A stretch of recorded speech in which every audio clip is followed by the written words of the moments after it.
The night hums with anticipation as you step into the small, dimly lit room, thick with incense and whispers of old prayers. You're here on a dare, or maybe it's more than that. Something deeper has pulled you, an unexplainable urge that lingered in your chest for days, nudging you closer to this moment.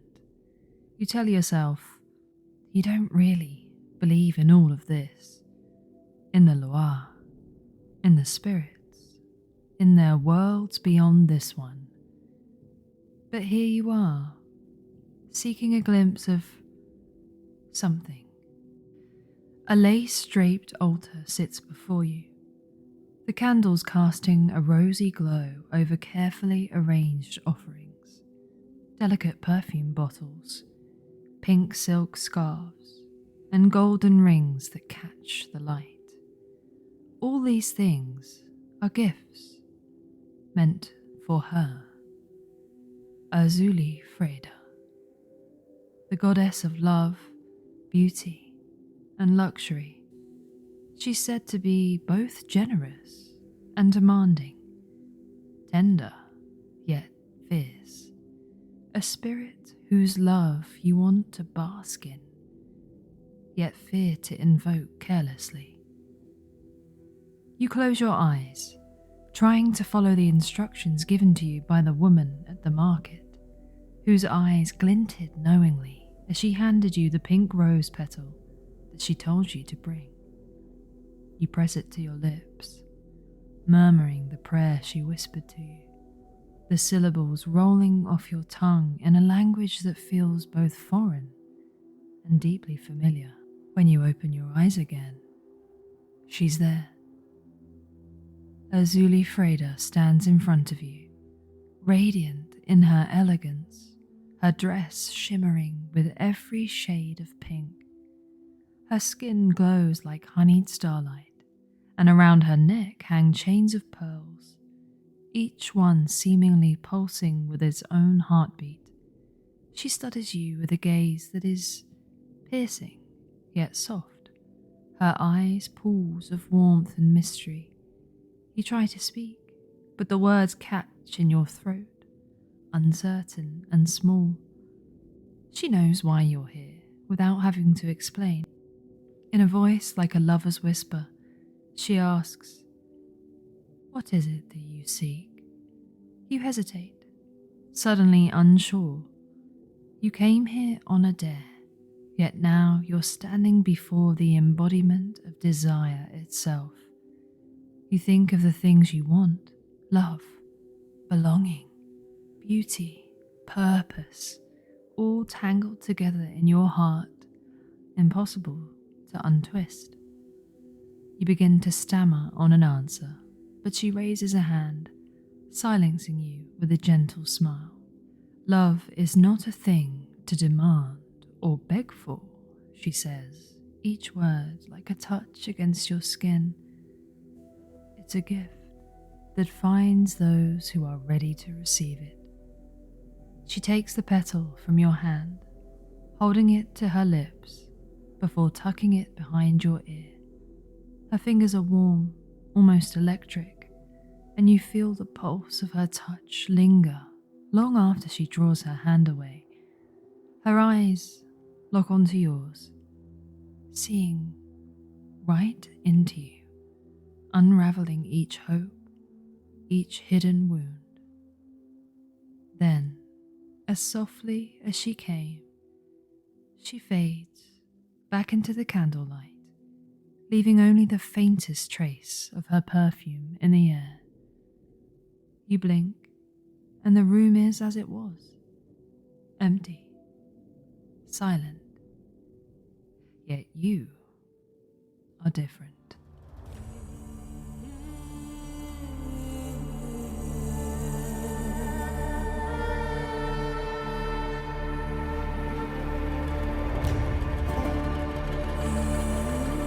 Hello and welcome back to Ladies of Lore, the podcast where we take mythology and we focus in on all of the women who give us that main character energy.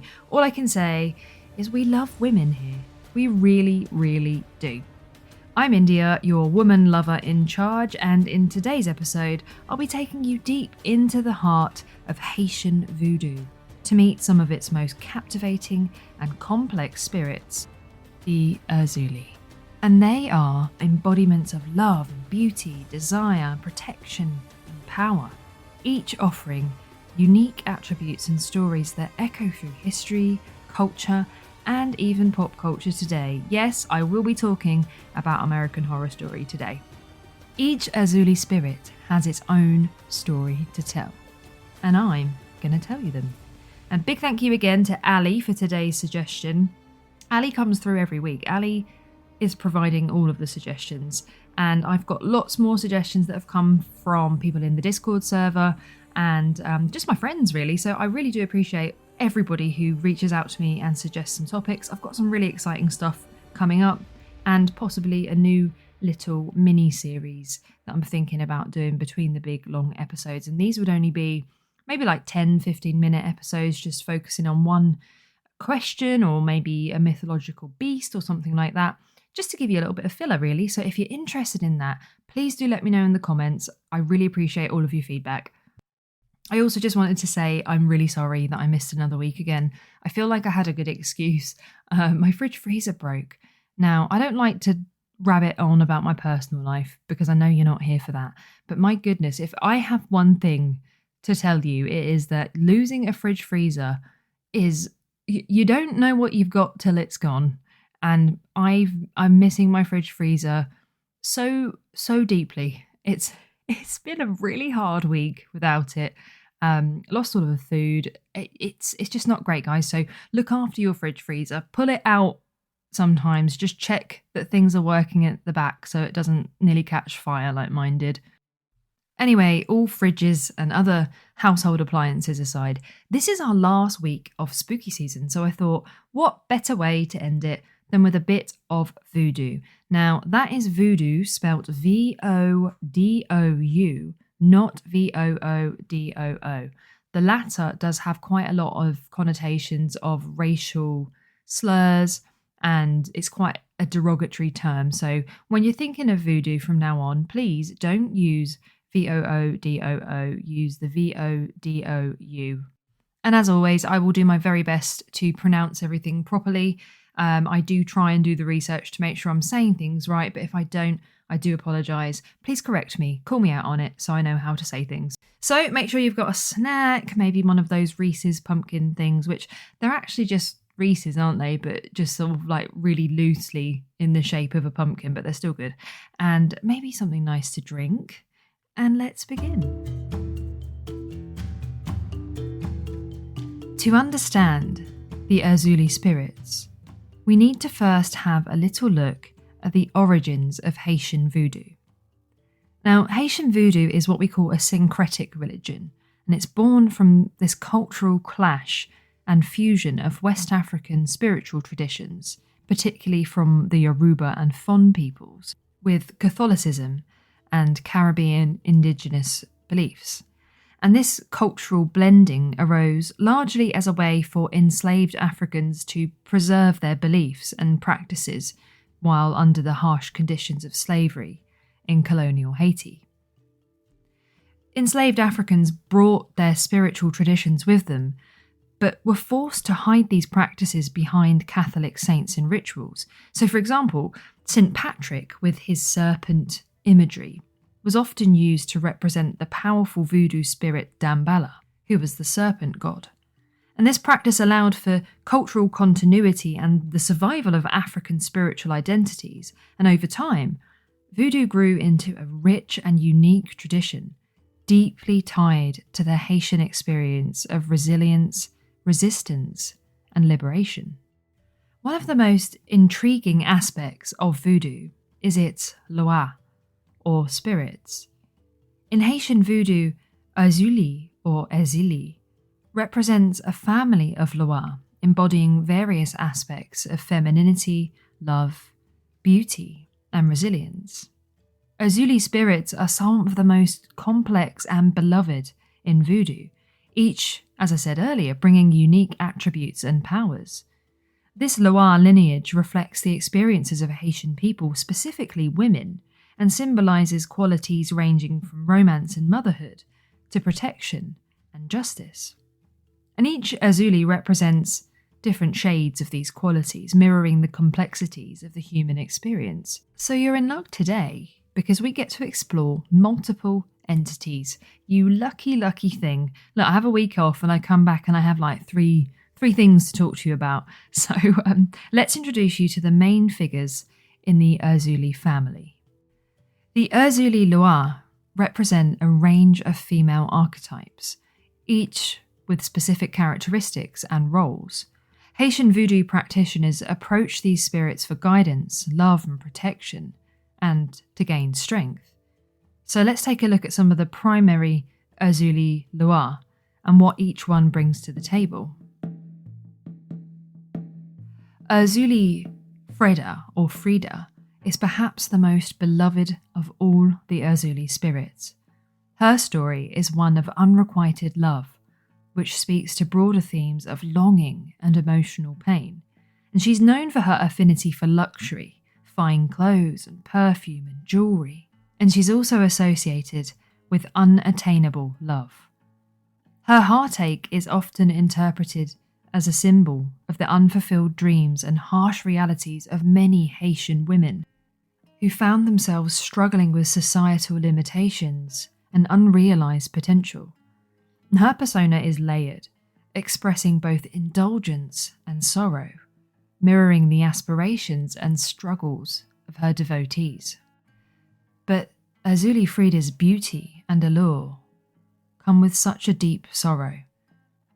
She represents the pain of unrequited and impossible love. Her mythology tells us that Erzulie Frida can never be satisfied by a single lover, as she constantly yearns for the unattainable ideal. It's said that she longs for a love, but is heartbroken by the limitations of the human world. In voodoo ceremonies, Erzulie Frida is known to cry tears of longing, which are said to reflect the universal experience of unrequited love.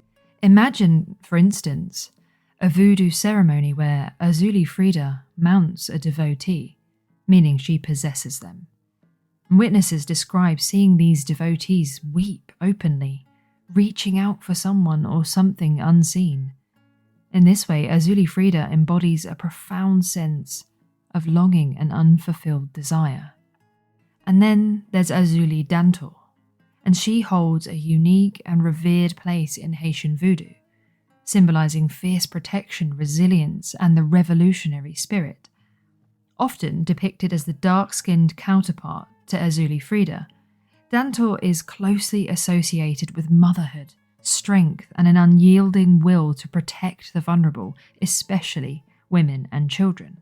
And her portrayal as a warrior-like spirit is only enriched by her historical association with Haiti's revolutionary roots and her connection to Haiti's struggle for freedom and identity. She's commonly depicted with scars on her face, said to have been inflicted during battles in defence of her people. Dantor's iconography emphasises her resilience and tenacity. These scars symbolise the physical and emotional endurance of Haitian women, particularly in the face of oppression and violence. Her preferred colours are blue and red, and they're also the same colours of the Haitian flag, and that just highlights her role as this protector of the nation and its values.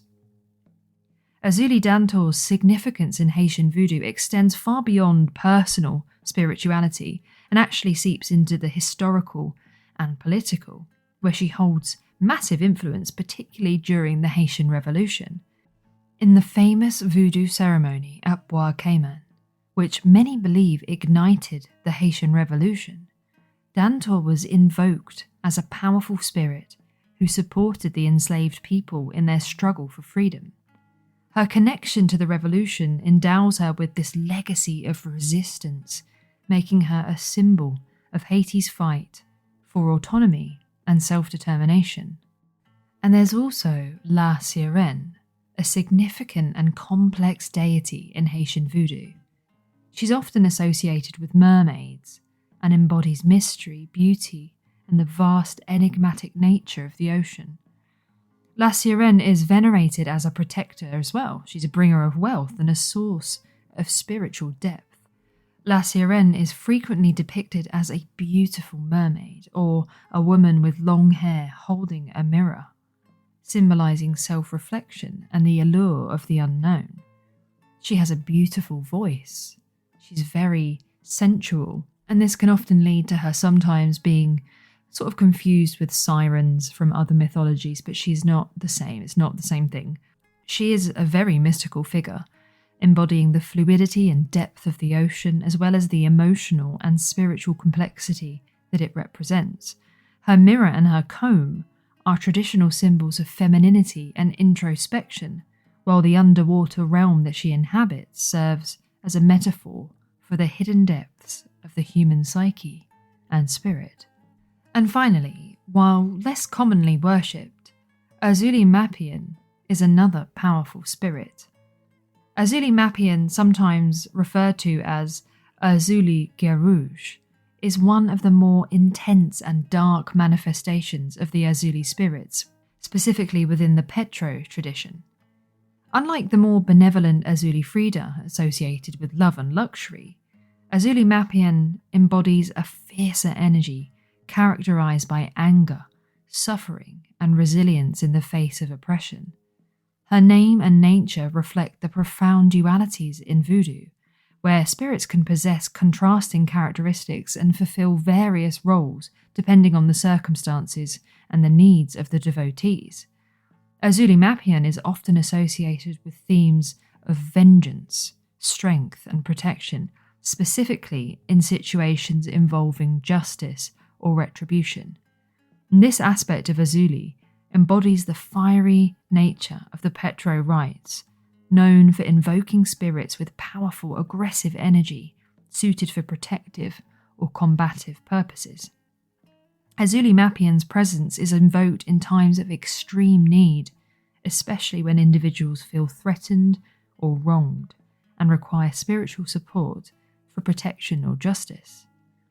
And together, these Erzulie spirits provide a full spectrum of love's many faces, its joys, its sorrows, its power, and its pain.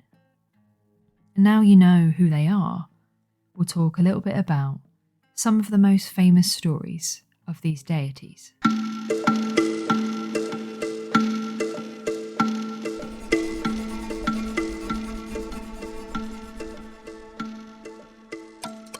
The stories of the Erzulie spirits are central to understanding their roles in voodoo. Each story reflects the unique personality and powers of the Erzulie, showing us their triumphs, their struggles, and the lessons they have to offer their followers. And what I'll do is I'll give you a brief overview of the story behind each Erzulie. And I am also going to link in the show notes a YouTube channel called Chronicles of a Zoe. And this is a fantastic YouTube channel that I used quite extensively in the research for this episode. And I think it's really important to link this channel, firstly because I have used the videos to learn a lot, and also because it gives you an actual Haitian American's perspective on the culture of voodoo. So I think it's really important to link that and share that so you can get some first-hand information as well. The stories of the Erzulie spirits are central to understanding their roles in voodoo. Each story reflects the unique personality and powers of the Erzulie, showing us their triumphs, their struggles, and the lessons they offer to their followers. So let's start with Erzulie Frida. One well-known story tells of Erzulie Frida's love for the world and her endless yearning for a perfect love that can never be. And according to this tale, Erzulie Frida fell in love with multiple men, but none could fully satisfy her longing. And it's said that Frida weeps not only for her own heartbreak, but for the unfulfilled desires of all of humanity. and some legends say her tears have even formed sacred rivers in Haiti. And I know that's quite a short story, that's not a massive story like what I usually tell, but it is quite tragic really, isn't it? Erzulie Frida is never satisfied.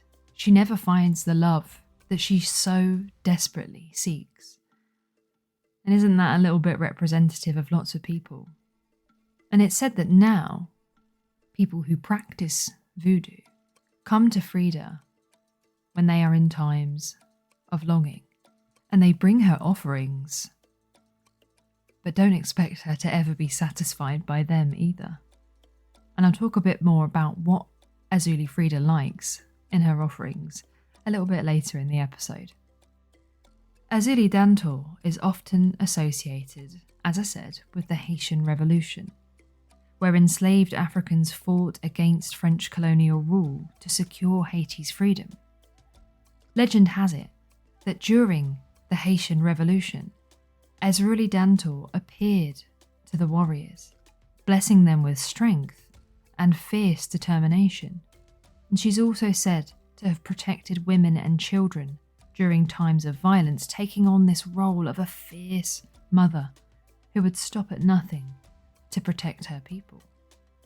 And the story cements Dantor's image as a spirit of resilience and resistance, particularly for those who have endured hardship and trauma, and her scars are seen as a badge of survival and defiance, a reminder of the price of freedom.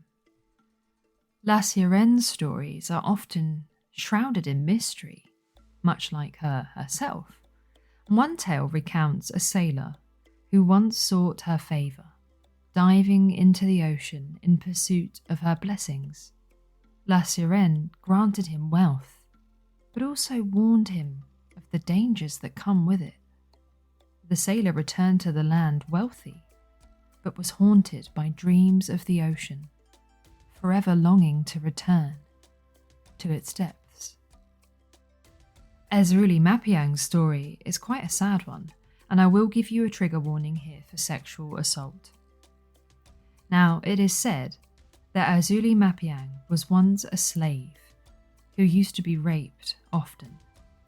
One day, she got fed up with this. She was miserable, and she said enough is enough. And she avenged herself by killing one of the people who used to assault her. But she was caught. She was tied up, and she was burned. And before they lit her on fire, she screamed, Mapiang. And Mapiang means revenge. And Mapiang is now a loa, a guardian who stands up for all women who have had problems with men, who need revenge. And if you're a man who is used to beating women, who mistreats women, you shouldn't dare say that you serve Erzulie Mapiang. So there are some stories of the Erzulie. Now I know that those are not the usual length of stories that I tell you on this podcast, but firstly there are 4 of them, so I'm trying to squeeze them all into this episode without making it about 3 hours long. And secondly, there wasn't really that much in terms of sort of detailed, lengthy stories.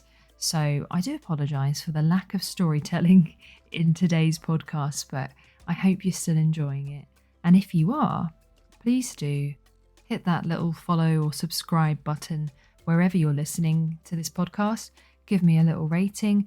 And if you want to suggest something to me, pop it down there in the comments or in your review.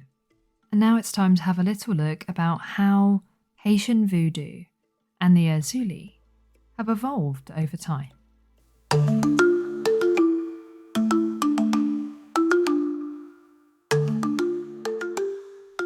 Haitian Vodou, as we now know, is deeply rooted in African spiritual practices, and it's evolved over time to mirror Haiti's cultural, social, and political transformations.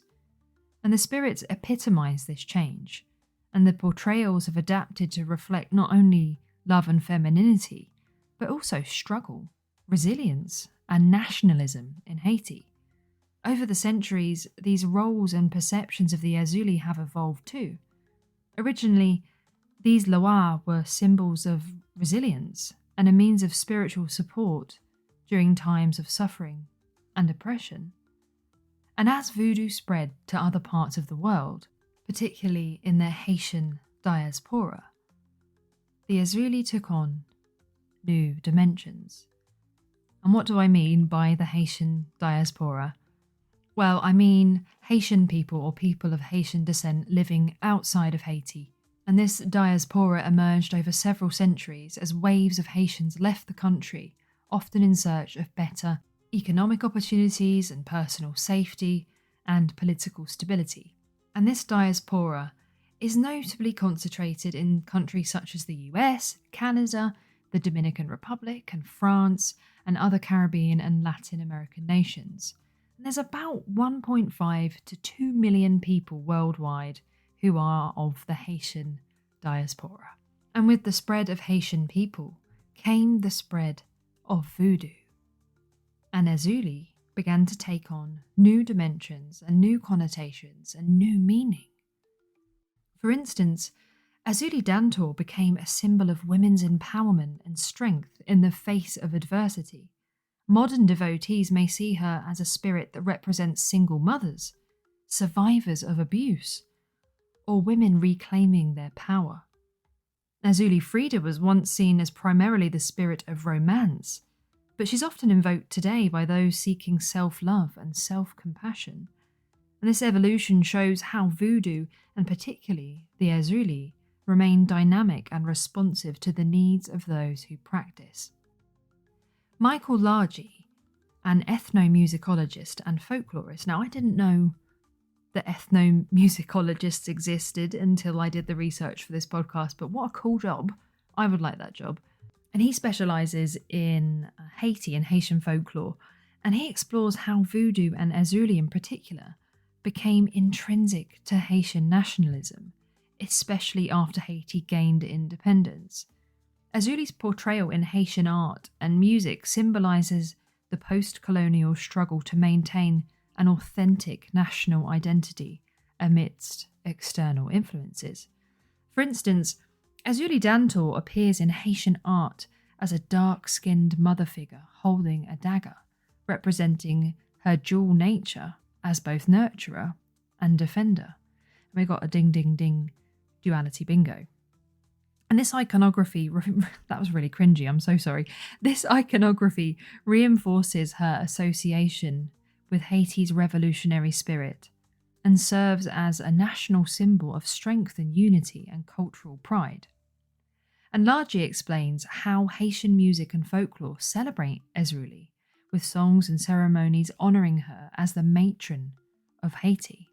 And these celebrations are not merely spiritual, but they're also political, affirming Haiti's independence and identity.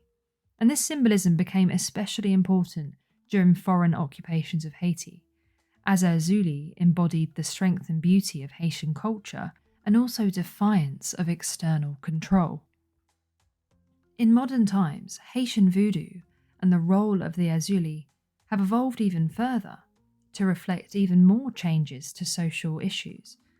For example, in the Haitian diaspora, particularly in the US, Erzulie have become a symbol of feminine empowerment and resilience, resonating with themes of racial and gendered identity. Performances in art and literature by Haitian Americans often invoke Erzulie as guardians of the Haitian heritage and as figures of strength for women facing challenges. And the Erzulie have become massive feminist symbols in literature, and that's evident in writings such as Songs for Erzulie by Omasieke Natasha Tinsley.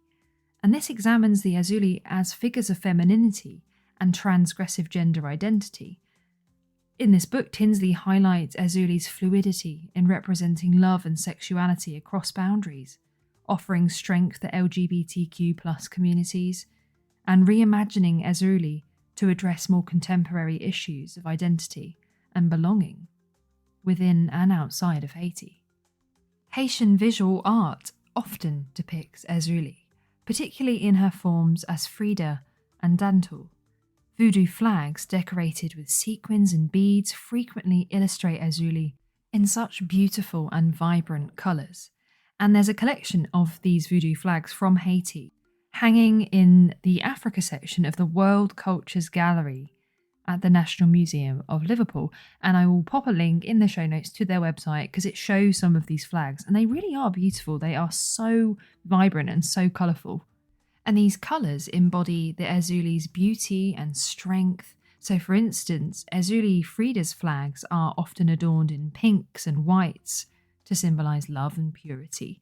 And Erzulie Dantor's flags use red and blue, and that symbolises blood, resilience and patriotism.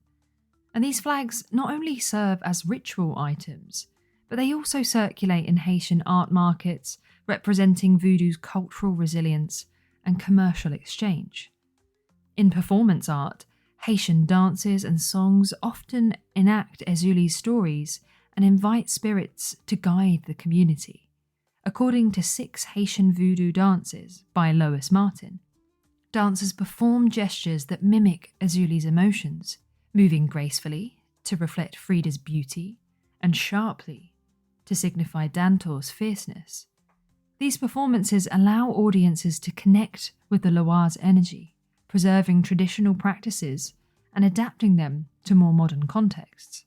In the wake of natural disasters, such as the earthquake of 2010, voodoo ceremonies invoking the Erzulies have offered solace to Haitians mourning loss and seeking healing.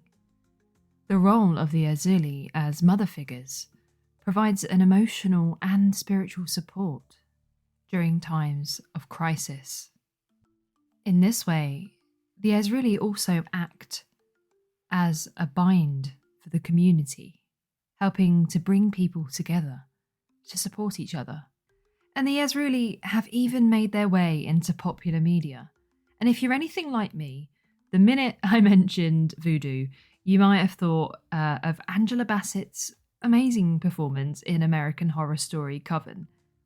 And while the series doesn't directly reference the Erzulie, it does draw on voodoo themes. Characters in the series represent not only the strength and complexity of femininity, but also the struggles that accompany it, especially for women who wield power in male-dominated societies. The Erzulie spirit is interwoven into the show's portrayal of the New Orleans voodoo culture, and the way that the characters navigate themes of power and love and vengeance. Although, before I go on a massive tangent about American Horror Story, it is important to note that although they do share roots, Haitian voodoo and New Orleans voodoo are distinct practices. Haitian voodoo is structured around a formal pantheon of Loire and organised rituals with strong influences from African and Catholic traditions. In New Orleans, voodoo practices merged with African American spirituality, French Catholicism, and local folklore. Now, New Orleans voodoo often includes hoodoo, which is a folk magic practice, and that's heavily influenced by Catholic saints, local superstitions, and Creole customs. And the result of that is kind of a unique blend that incorporates elements of Haitian voodoo, but is very specific to the cultural landscape of Louisiana. So having said that, characters like Marie Laveau, the voodoo queen played by Angela Bassett, echo elements of Erzulie Dantor's protective and vengeful spirit. Laveau's portrayal as the protector of black women and a fierce opponent to those who harm her people resonates deeply with the love and protective nature of Erzulie Dantor.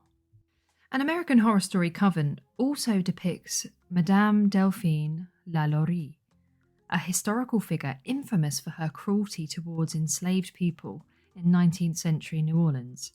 In the show, Lalaurie is punished by Laveau, who represents the wrath of those seeking justice, a bit of an echo of the Haitian Revolution stories associated with Dantor and Mapiang.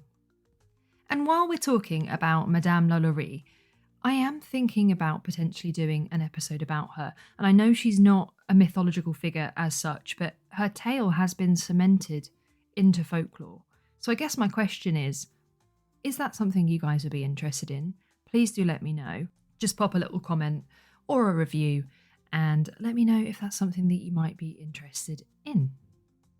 Even today, the Erzulie spirits continue to be a source of guidance, inspiration, and empowerment for voodoo practitioners and admirers. Their influence has expanded far beyond the religious framework of voodoo to become symbols of female empowerment, cultural pride, and resilience.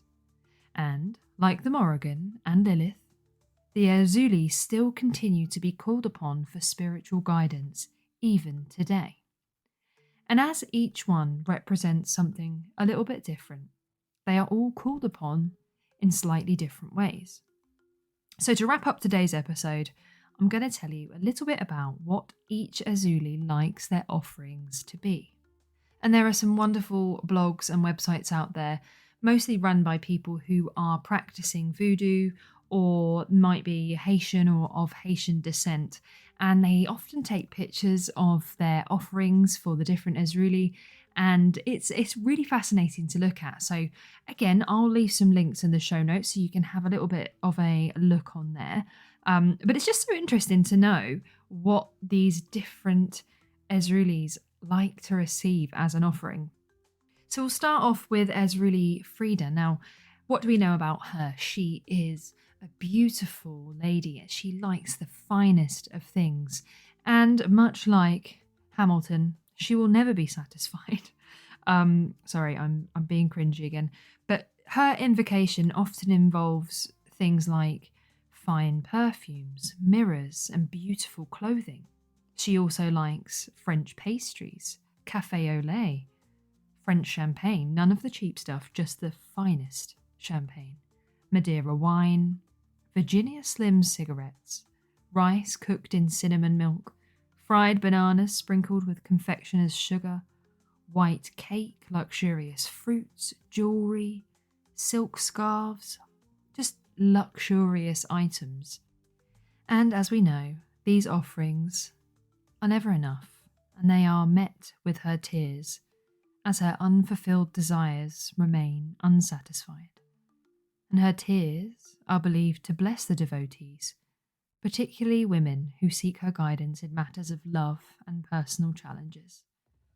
Her heartbreak, while tragic, is also empowering, and it offers her followers a way to connect deeply with her, acknowledging that pain is just part of the human experience and can be transformed into resilience. Erzulie Dantor's presence is often invoked with offerings of items such as knives, spices, and rum, representing her fiery nature and willingness to act in defense of her devotees. Ceremonies honoring her are very intense and sometimes involve sacrificial offerings, underscoring her association with sacrifice and loyalty and justice.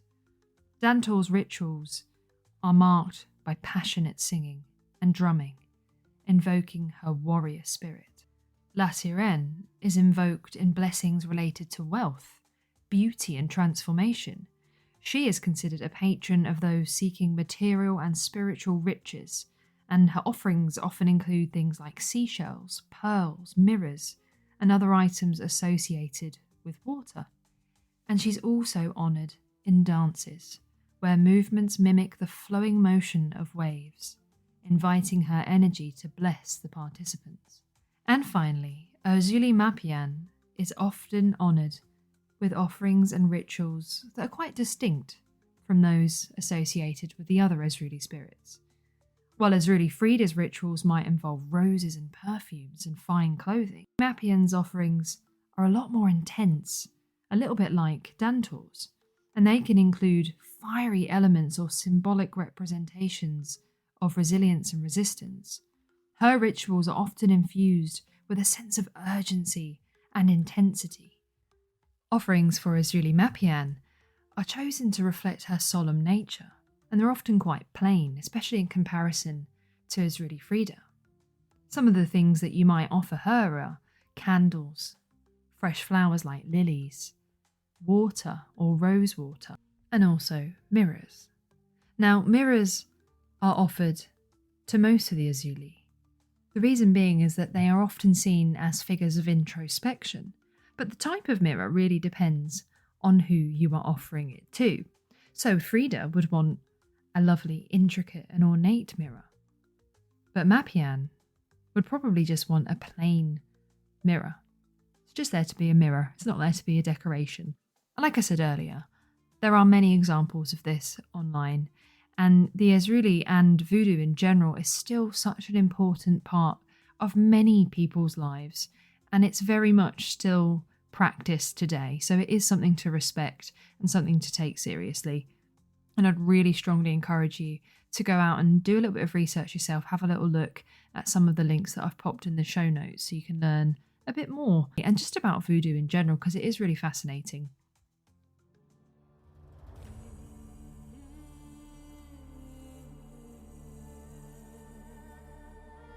The adaptability of the Erzulie have allowed them to remain relevant in Haiti's evolving socio-political landscape. Their beloved mothers, fierce protectors, and an embodiment of the spirit of Haitian Vodou, they symbolise hope and resilience, and the unbreakable connection of Haitians to their cultural heritage. The transformation of the Erzulie alongside Haitian Vodou reflects Haiti's complex history and identity. From colonial resistance to modern challenges within the diaspora, Erzulie's multiple forms as Frida, Dantor, La Sirène, and Mapian encapsulate what it is to be a woman. Love, beauty, strength, resilience, offering a potent symbol of the Haitian spirit.